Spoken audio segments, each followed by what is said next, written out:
Last લેક્ચરની અંદર આપણે જોયું કે રિબોઝોમનો દરેક પેટા એકમ બે પ્રકારના જૈવિક અણુઓ ધરાવે છે, રિબોઝોમલ આરએનએ એટલે કે આરઆરએનએ અને પ્રોટીન.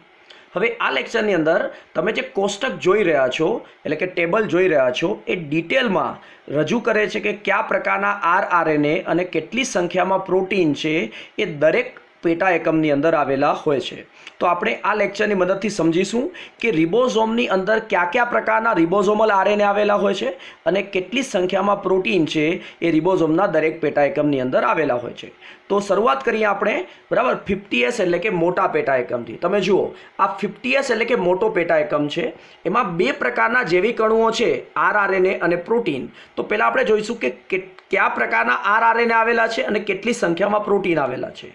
તો 50S મોટા પેટા એકમમાં બે પ્રકારના આરઆરએનએ આવેલા છે. એક અણુ 23S આરઆરએનએનો આવેલો હોય છે અને બીજો અણુ 5S આરઆરએનએનો આવેલો હોય છે. એટલે કે અહીં રિબોઝોમલ આરએનએના બે અલગ અલગ અણુઓ છે, બે અલગ અલગ પ્રકાર છે, એ 50S મોટા પેટા એકમનો ભાગ છે. 23S આરઆરએનએ અને 5S આરઆરએનએ, અને આ મોટા પેટા એકમમાં કુલ 36 એટલે 36 જેટલા પ્રોટીન આવેલા હોય છે. તો અહીં 23S આરઆરએનએ પર તમારું ધ્યાન કેન્દ્રિત કરજો. આ જ લેક્ચરમાં એનું કાર્ય ફરીથી રિપીટ થશે અને પીએમટીમાં પૂછાયેલા એક પ્રશ્નનો જવાબ પણ આ 23S આરઆરએનએ સાથે જોડાયેલો છે. અને એટલા માટે ભલે આપણી અત્યારે 11th ટેક્સ્ટબુકમાં ન આપેલું હોય, એ યાદ રાખવું જરૂરી છે કે 50S મોટા પેટા એકમની અંદર 23S આરઆરએનએ અને 5S આરઆરએનએ આવેલા છે, તેમજ એની અંદર 36 એટલે 36 જેટલા પ્રોટીનો આવેલા હોય છે. હવે જે નાનો પેટા એકમ છે 30S, એની અંદર એક જ આરઆરએનએનો પ્રકાર આવેલો છે, એક જ આરઆરએનએનો અણુ આવેલો છે, જેને 16S આરઆરએનએ તરીકે ઓળખવામાં આવે છે. અને એ નાનો પેટા એકમ હોવાથી મોટા પેટા એકમની સાપેક્ષે ઓછા પ્રોટીન આવેલા છે, 21 જેટલા પ્રોટીન આવેલા છે. તો 30S નાના પેટા એકમમાં 16S આરઆરએનએ અને 21 જેટલા પ્રોટીન આવેલા હોય છે. અહીં મિત્રો તમને યાદ જ છે કે S કોઈ વજન નથી, એ સ્વેડબર્ગ અચળાંક છે, અને અહીં આપણે જે સ્વેડબર્ગ અચળાંક લખીએ છીએ S, એવો જ અચળાંક અહીં S તરીકે રજૂ કરાય છે આરઆરએનએના અણુને રજૂ કરવા માટે. તો 23S આરઆરએનએ, 5S આરઆરએનએ અને 16S આરઆરએનએમાં જે S શબ્દ છે એ સ્વેડબર્ગ અચળાંકને એટલે કે અવસાદન અચળાંકને રજૂ કરે છે. હવે બંને પેટા એકમો જ્યારે ભેગા થશે તો પૂર્ણ 70S રિબોઝોમનું નિર્માણ થશે. તો આપણે અંતમાં પૂર્ણ 70S રિબોઝોમમાં એમ કહીશું કે આરઆરએનએના કુલ 3 પ્રકારો આવેલા છે, 23S, 5S અને 16S આરઆરએનએ, અને કુલ 36 + 21 એટલે કે 57 જેટલા પ્રોટીન આવેલા હોય છે. તો આખા પૂર્ણ બેક્ટેરિયલ આદિકોષ કેન્દ્ર રિબોઝોમમાં આરઆરએનએના 3 પ્રકારો 23S આરઆરએનએ, 5S આરઆરએનએ અને 16S આરઆરએનએ આવેલા છે, જ્યારે કુલ 57 જેટલા પ્રોટીન છે આવેલા હોય છે. રિબોઝોમનું કાર્ય તો આપણે જાણીએ જ છીએ, પણ છતાં એટલો મહત્વનો મુદ્દો છે કે સતત એને યાદ રાખવું જરૂરી છે. આપણે જાણીએ છીએ કે રિબોઝોમ એ પ્રોટીન સંશ્લેષણનું કાર્ય કરે છે, એટલે હું એમ કહીશ કે બેક્ટેરિયામાં પણ રિબોઝોમ એ પ્રોટીન સંશ્લેષણનું સ્થાન છે. હવે કોઈપણ જૈવિક કોષમાં જે જૈવિક ક્રિયા છે, જૈવ રાસાયણિક ક્રિયા છે, એ ઉત્સેચક વગર નથી થતી. ઉત્સેચકને આપણે ઉદ્દીપક તરીકે પણ ઓળખીએ છીએ અને ઇંગ્લિશમાં એને કેટાલિસ્ટ તરીકે ઓળખવામાં આવે છે. તો હું એમ કહીશ કે કોઈપણ જૈવ રાસાયણિક ક્રિયા કોષની અંદર એ ઉત્સેચક, ઉદ્દીપક કે કેટાલિસ્ટ વગર નથી થતી. જો તમે પ્રોટીન સંશ્લેષણને પણ એક જૈવ રાસાયણિક અને જૈવિક ક્રિયા તરીકે ગણતા હો અને છે પણ, તો આ પ્રોટીન સંશ્લેષણ નામની જૈવ રાસાયણિક ક્રિયા છે ક્યાં ઉત્સેચક વડે મુખ્યત્વે થાય છે. તો રિબોઝોમ એ પ્રોટીન સંશ્લેષણનું કાર્ય કરે છે, પ્રોટીન સંશ્લેષણ નામની જૈવિક ક્રિયા કરે છે. તો રિબોઝોમની અંદર પણ કોઈ મુખ્ય ઉત્સેચક હોવો જોઈએ જે આ જૈવ રાસાયણિક ક્રિયા કરાવતો હોય, અને આ ઉત્સેચક છે રિબોઝોમનો જ એક જૈવિક અણુ અને એનું નામ છે 23S આરઆરએનએ. બરાબર મિત્રો, આને તમારા કન્સેપ્ટમાં પ્રોપરલી બેસાડી દેજો, કારણ કે આ પ્રશ્ન પૂછાયેલો છે પીએમટીમાં, અને એટલા માટે ભલે ટેક્સ્ટબુકમાં સીધું ન દીધેલું હોય અત્યારે 11th ટેક્સ્ટબુકમાં, પણ અત્યારથી જ તમારે યાદ રાખવું જરૂરી છે કે રિબોઝોમના મોટા ઘટકમાં રહેલો 23S rRNA એ મુખ્ય કેટાલિસ્ટ છે, મુખ્ય ઉત્સેચક છે, જે પ્રોટીન સંશ્લેષણ નામની જૈવ રાસાયણિક ક્રિયા કરાવે છે. સો 23S rRNA is a major and main catalyst of a protein synthesis process.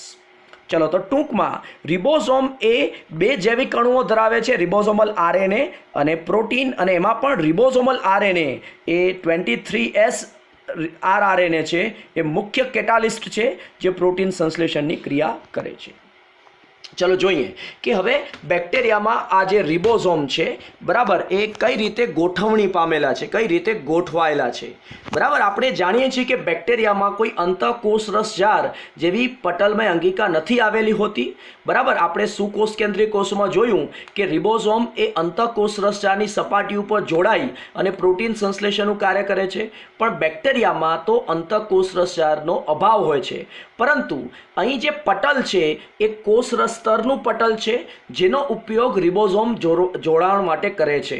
તો ટૂંકમાં બેક્ટેરિયામાં હું એમ કહીશ, આદિકોષ કેન્દ્રીય કોષમાં હું એમ કહીશ કે રિબોઝોમ એ કોષ રસ સ્તર સાથે જોડાયેલા હોય છે. અને યાદ કરો મેસોઝોમને, જ્યારે કોષ રસ સ્તર અંતઃવલન પામી અને સપાટી વિસ્તાર વધારે છે પટલિકાઓના સ્વરૂપમાં ખાસ કરીને, તો આપણે એમ કહીશું કે મોટી સંખ્યામાં રિબોઝોમ છે એ આ કોષ રસ સ્તર સાથે જોડાઈ શકે છે. તો ટૂંકમાં બેક્ટેરિયામાં એ રિબોઝોમ છે એ કોષ રસ સ્તર સાથે જોડાયેલા હોય છે. હવે જુઓ, રિબોઝોમ છે એ ક્યારે એકલા નથી જોડાયેલા હોતા, મતલબ કે એક જ રિબોઝોમ નથી જોડાયેલો હોતો. ઘણા બધા રિબોઝોમ એક સાથે ભેગા થઈ અને પ્રોટીન સંશ્લેષણનું કાર્ય કરે છે.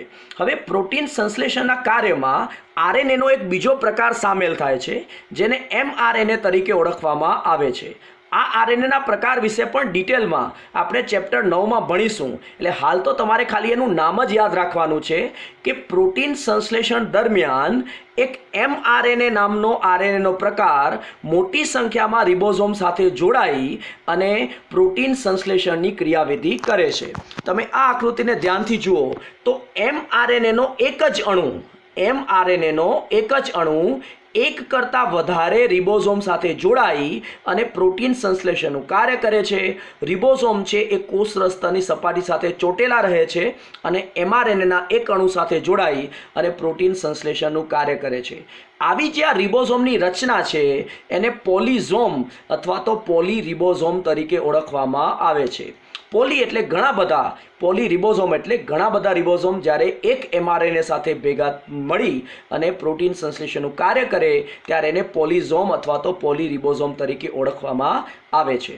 તો હું રિપીટ કરું કે mRNA નામનો આરએનએનો એક બીજો પ્રકાર જેને મેસેન્જર આરએનએ અથવા તો ગુજરાતીમાં સંદેશાવાહક આરએનએ તરીકે ઓળખવામાં આવે છે, એનો એક અણુ એ મોટી સંખ્યામાં રિબોઝોમ સાથે ભેગા થઈ અને પોલીરિબોઝોમનું નિર્માણ કરે છે. આ પોલીરિબોઝોમ કોષ રસ સ્તરની સપાટી સાથે જોડાયેલા રહી અને એક સાથે પ્રોટીન સંશ્લેષણનું કાર્ય કરે છે.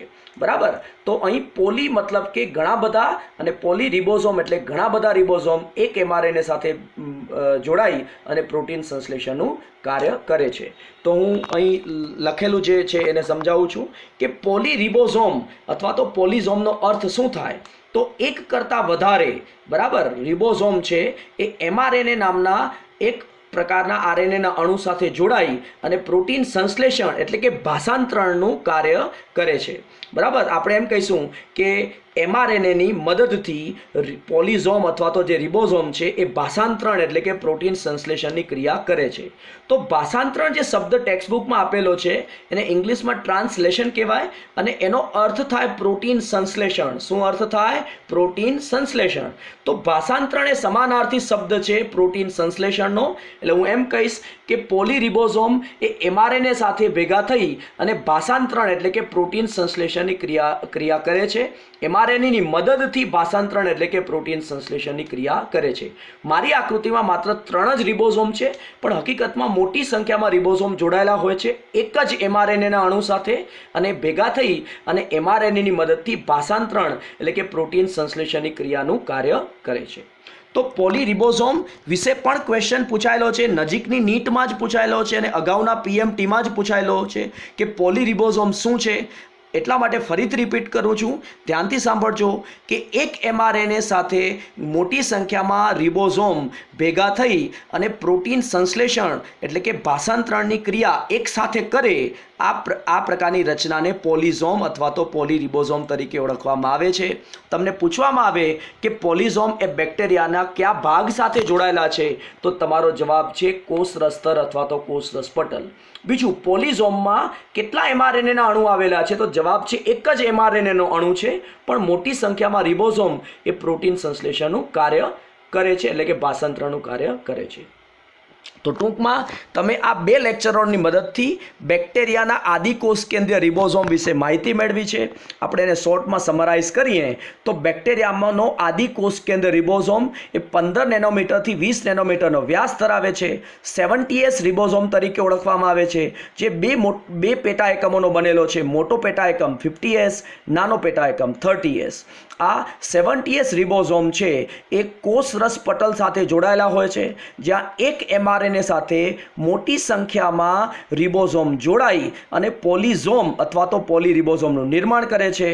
mRNAની મદદથી પોલિઝોમ અથવા તો પોલીરિબોઝોમ એ ભાષાંતરણની ક્રિયા કરે છે. બેક્ટેરિયામાં 2 પેટા એકમોમાં જે 50S અને 30S પેટા એકમો છે, એમાં કુલ 3 પ્રકારના rRNA આવેલા છે. 23S rRNA, 5S rRNA અને 16S rRNA, અને કુલ 57 જેટલા પ્રોટીન્સ આવેલા છે. અને આમાંથી પણ અત્યંત મહત્વનો જે rRNAનો પ્રકાર છે એ છે મોટા ઘટકમાં રહેલો 23S rRNA, જે પ્રોટીન સંશ્લેષણની ક્રિયાનો મુખ્ય કેટાલિસ્ટ એટલે કે મુખ્ય ઉત્સેચક, મુખ્ય ઉદ્દીપક તરીકે ઓળખવામાં આવે છે. રિબોઝોમની શોધ જ્યોર્જ પેલેડે નામના વૈજ્ઞાનિકે 1953માં ઇલેક્ટ્રોન માઇક્રોસ્કોપની મદદથી કરેલી છે.